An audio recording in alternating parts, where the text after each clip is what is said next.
Čo je to ročné zúčtovanie dane? Zamestnanci, požiadali ste svojho zamestnávateľa o ročné zúčtovanie dane? V tomto videu si povieme, čo bude nasledovať a aké povinnosti z toho vyplývajú vášmu zamestnávateľovi. Na základe vašej žiadosti musí zamestnávateľ, respektíve mzdová účtovníčka firmy, vykonať ročné zúčtovanie dane.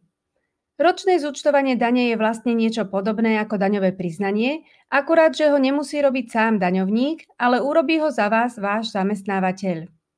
Sú v ňom uvedené všetky vaše príjmy za celý kalendárny rok, zrazené poistné do zdravotnej a sociálnej poisťovne z vašej hrubej mzdy, takisto zrazená daň z príjmu, respektíve daň zo závislej činnosti a aj to, aká nezdaniteľná časť vám bola v mzde započítaná, či ste si uplatnili daňový bonus a podobne. Všetky tieto údaje zo všetkých vašich zamestnaní či dohôd ste mzdárke odovzdali na potvrdeniach od ostatných zamestnávateľov, ak ste nejakých ďalších mali. Mzdárka všetky sumy spočíta a uvedie ich v tlačive ročné zúčtovanie dane v sumách spolu, nie jednotlivo.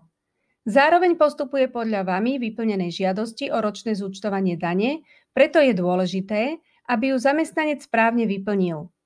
Môžu nastať tri možnosti podľa toho, ktoré nezdaniteľné sumy si zamestnanec v žiadosti uplatní a tiež aké príjmy zamestnanec má. Výsledkom ročného zúčtovania teda môže byť preplatok alebo nedoplatok na dani, alebo aj nula. Zamestnávateľ, ktorého ste do 15. februára požiadali o ročné zúčtovanie dane, musí vykonať toto ročné zúčtovanie dane najneskôr do 31. marca. Výsledok ročného zúčtovania dane sa vám teda zobrazí na výplatnej páske najneskôr za mesiac marec, ale môže to byť už vo výplatnej páske za mesiac január alebo február. Nedoplatok na dani vám bude zo mzdy zrazený. Preplatok na dani vám zamestnávateľ vo výplatnej páske pripočíta a spolu so mzdou aj vyplatí.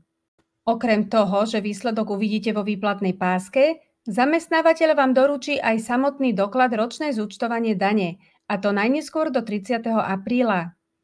V ňom teda uvidíte, ako mzdárka vypočítala sumárnu daň a následne výsledok ročnej dane zo všetkých vašich príjmov. Prevzatie dokladu o vykonaní ročného zúčtovania dane zamestnanec potvrdí svojím podpisom na kópiu, prípadne druhý originál tohto dokumentu a zamestnávateľ si ho založí do svojho archívu. Ak vám z vašich príjmov vyšla daň a chcete poukázať percento z vašej dane neziskovej organizácii, potom v žiadosti o vykonanie ročného zúčtovania dane ste mali možnosť zaškrtnúť políčko, že žiadate o potvrdenie o zaplatení dane.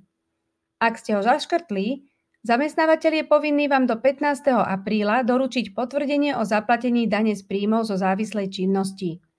Nezabudnite, že ak niektorý z termínov pripadá na sobotu, nedeľu alebo deň pracovného pokoja, termín sa posúva na najbližší nasledujúci pracovný deň.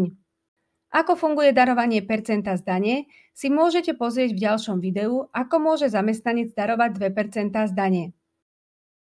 Ďakujem, že ste si pozreli toto video. Ak bolo pre vás užitočné, nezabudnite dať odber a like.